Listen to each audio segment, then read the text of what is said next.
Ako'y hindi alamat, ako'y hindi estatwa, ako si Lapu-Lapu, ang unang talim ng Mactan, bago pa dumapo ang mga barko sa ating dalampasigan, bago ang krus, ang bakal at ang mga pangako.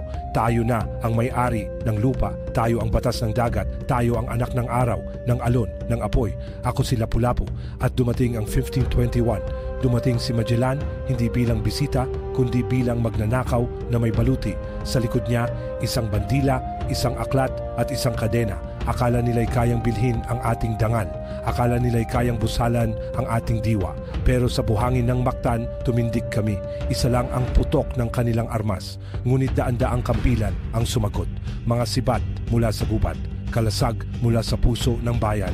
At doon bumagsak si Magellan, hindi dahil sa tadhana, kundi sa galit ng taong malaya. Para sa kabataan, bitbit mo ang aking pangalan, ngunit dala mo ba ang apoy ng aking dugo? Ang kalaban ngayon ay hindi espada, kundi kontrata, presyo at pangakong walang dangal.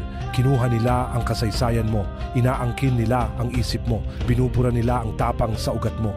Huwag mong payagan, tumindig, magsalita, ipaglaban ang sarili mo. Kung ako ang apoy, kayo ang dapat maging liwanag. Ako si Lapu-Lapu, ang unang talim ng Mactan. At habang may dagat na humahalik sa baybayin, habang may araw na sumisikat sa silangan, tayo'y hindi nasakop. Tayo ang Mactan, tayo ang unang Pilipino, tayo ang apoy na hindi nila kailanman kayang tapakan.